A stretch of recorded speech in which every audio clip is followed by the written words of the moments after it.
Hello students, I Krunal Parmar. Today we are going to start a new chapter of science subject for class 9. Chapter number 9. The name of this chapter is Force and Laws of Motion. In first lecture we discuss about the force and the concept of motion. So start with the introduction of the force. What is force? How can we define the force? To understanding of the force, if I say that if I push or pull any object, then I can say that I apply a force on that object. So if I have to describe about a force, I can say that force is an external effort which may move a body at rest or stop a moving body or change the speed of moving body or change the direction of moving body or change the shape and size of the body. All these things we can say that it is a force. तो आप force किसे कहेंगे? अगर आप कोई external effort लगाते हैं जिससे कोई बॉडी यानी कोई ऑब्जेक्ट जो रुका हुआ है वो मोशन में आएगा, अगर वो मोशन में है वो स्टॉप हो जाएगा। अगर आपके एक्सटर्नल एफर्ट से जो ऑब्जेक्ट मूव हो रहा है उसकी डायरेक्शन चेंज हो रही है या आपके एक्सटर्नल एफर्ट से उसकी जो शेप है और साइज़ है वो चेंज हो रही है, तो हम उसको बोलेंगे फोर्स। तो अगर हम जो फोर्स लगा रहे हैं उसकी इफ़ेक्ट क्या होती है ऑब्जेक्ट पे या बॉडी पे? First, the force can move a body at rest. You can see the different picture on the screen, so you can get a clear understanding of the force. Second one, the effect of force is force can stop a moving body. Third, a force can change the speed of a moving body. Fourth, a force can change the direction of moving body. Fifth, a force can change the shape and size of a body. All these external effort, you can say that it is a force. So I hope you understand about the concept of force. आप force किसे कहेंगे? Now, when external force is applied on the body, we already discussed what happened. The shape of body is changed, position of the body is changed, state of motion of body change, and velocity of moving body can be changed.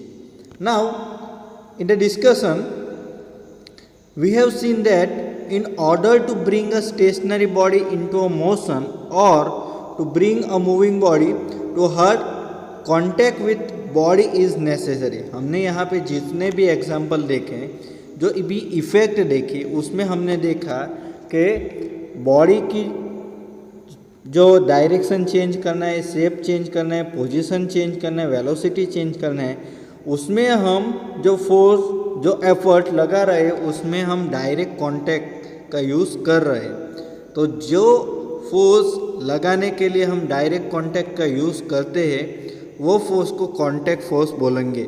Such force are called as a contact forces.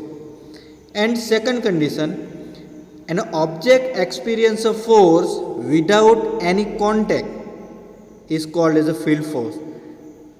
Object force का experience करेगा बिना किसी contact का, direct contact का, then it is called as a field force.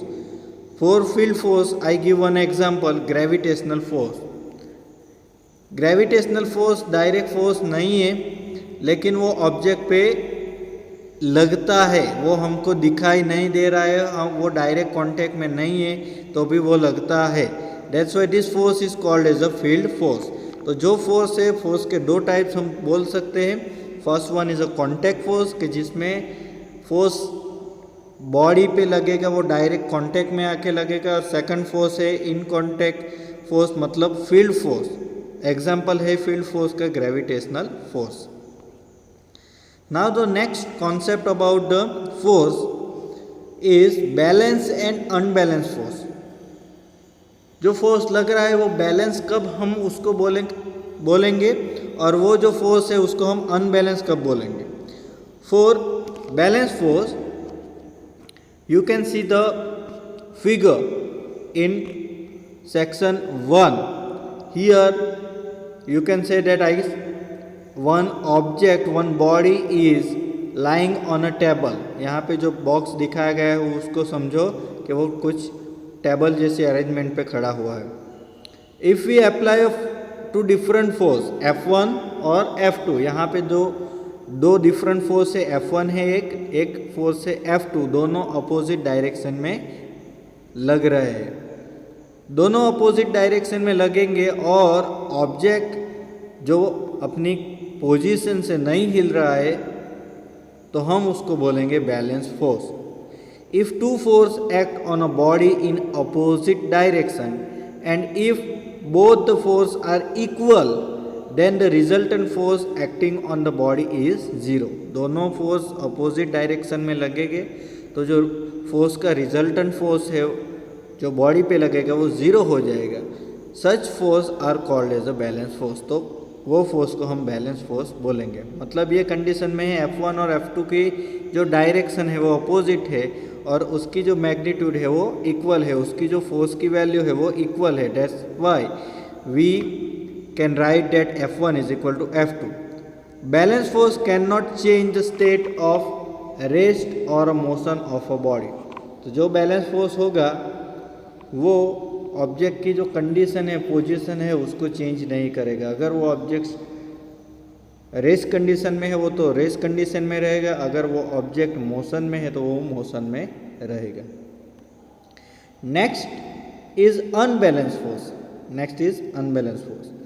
If two force act on a body in opposite direction and if one force is greater than to the other, then the resultant force is not equal to 0. Such force are called as an unbalanced force.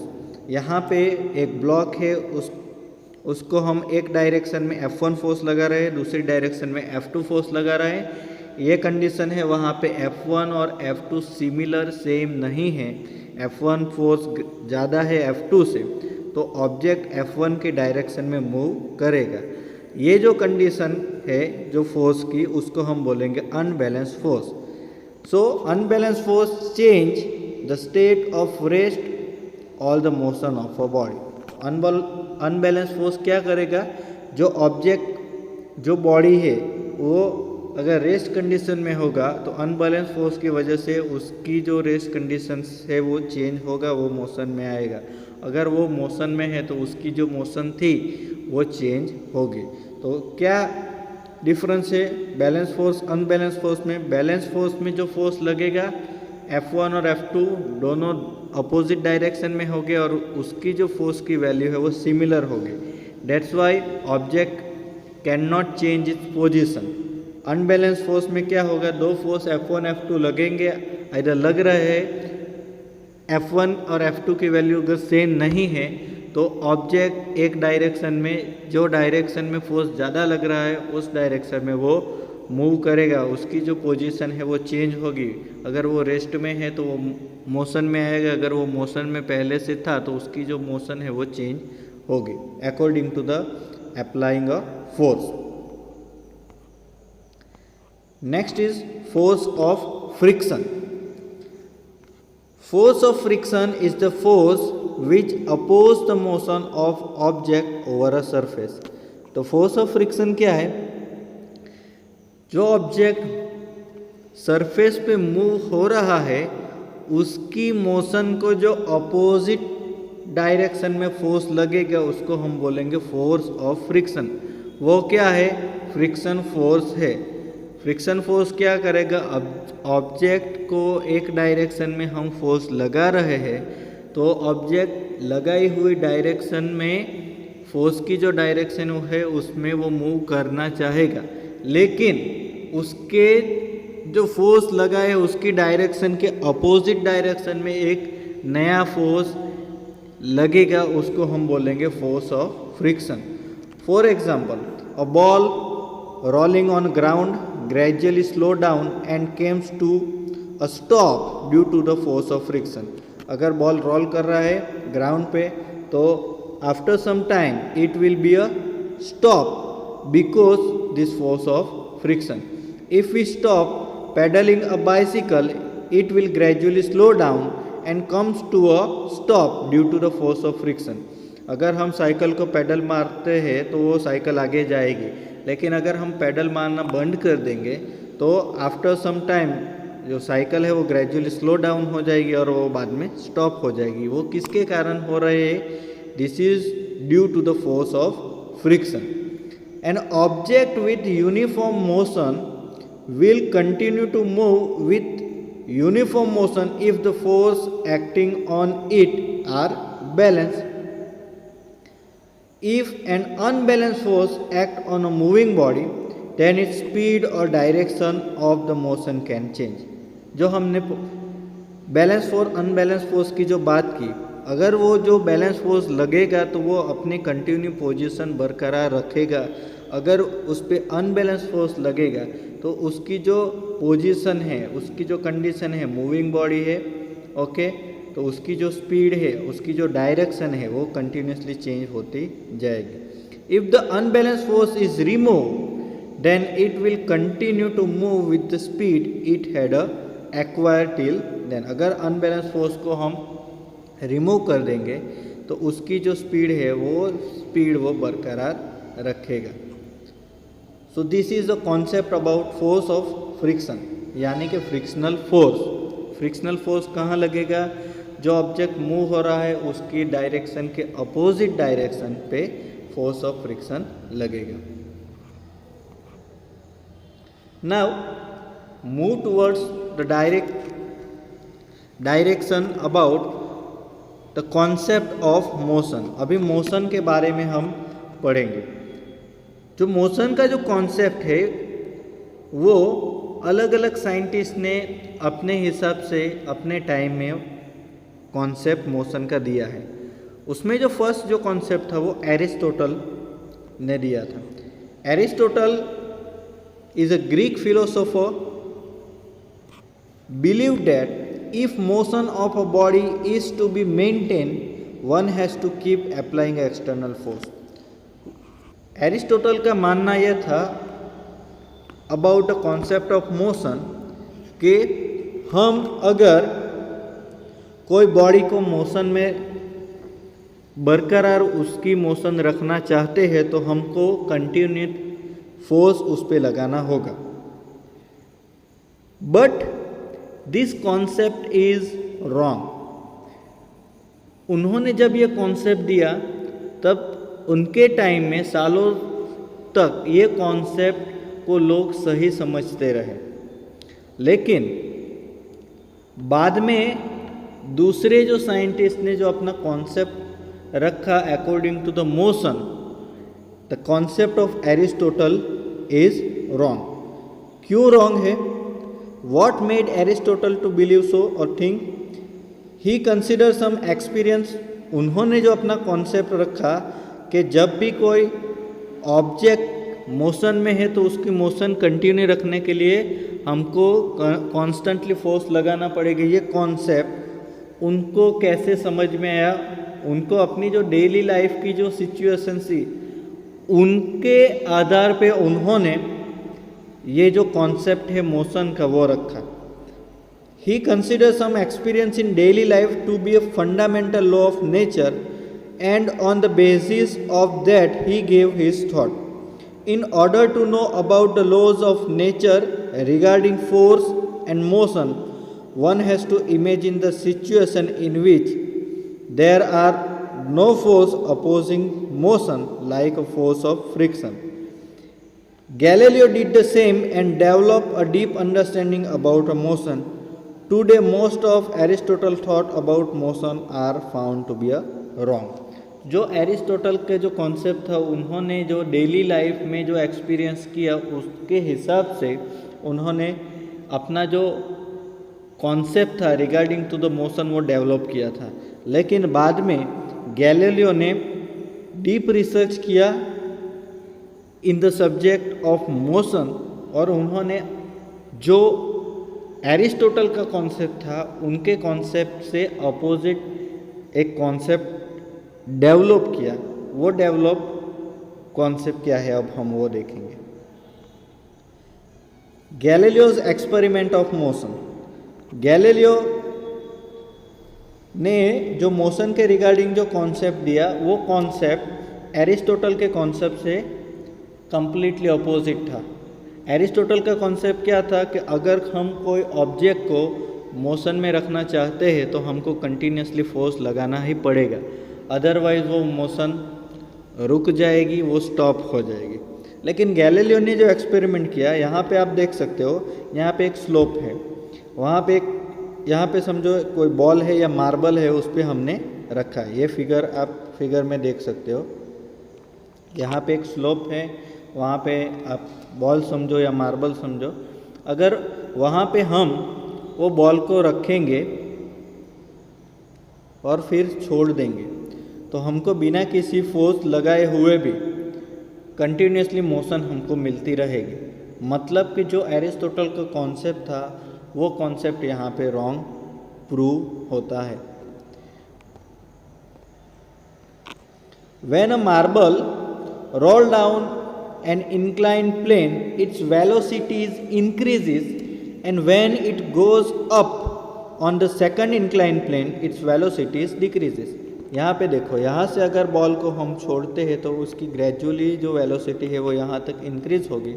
वो यहाँ से आने के बाद second slope पे जाएगा तो second slope पे उसकी जो वेलोसिटी है वो ग्रेजुअली डिक्रीज होती जाएगी। If the inclination of both the planes are equal, then the marble will reach the same height which it roll down. अगर दोनों का यहाँ पे जो प्लेन रखा है, इंक्लिनेशन प्लेन, दोनों का एंगल सेम होगा तो जितनी हाइट से बॉल को हमने यहाँ से छोड़ा था उतनी हाइट तक ये सेकंड इंक्लिनेशन प्लेन तक वो मार्बल पहुँचेगा। If the inclination of the second plane is decreased, it will travel more distance to reach the original height. If the inclination of the second plane is made horizontal, the marble will travel forever trying to reach the same height. An unbalanced force is required to change the motion of the marble, but no force is needed to sustain the uniform motion of the marble. तो यहाँ पे कोई extra ज़्यादा force नहीं लगेगा uniform motion को continue रखने के लिए। That's why the concept of Aristotle is wrong and new concept of motion is arrive. तो न्यू कॉन्सेप्ट क्या था कि ऑब्जेक्ट की जो कंटिन्यूसली जो मोशन है उसको बरकरार रखने के लिए एक्सटर्नल फोर्स की ज़रूरत नहीं हो सकते। ये किसका कॉन्सेप्ट था? वह कॉन्सेप्ट था गैलीलियो का कॉन्सेप्ट था। तो in this lecture we discuss about the force, types of force, motion, concept of motion. Concept of motion में हमने देखा Aristotle concept of motion and Galileo's concept of motion. So I hope this is all about the introduction portion of this chapter. We will continue this different interesting point of this chapter in the second lecture. Thank you.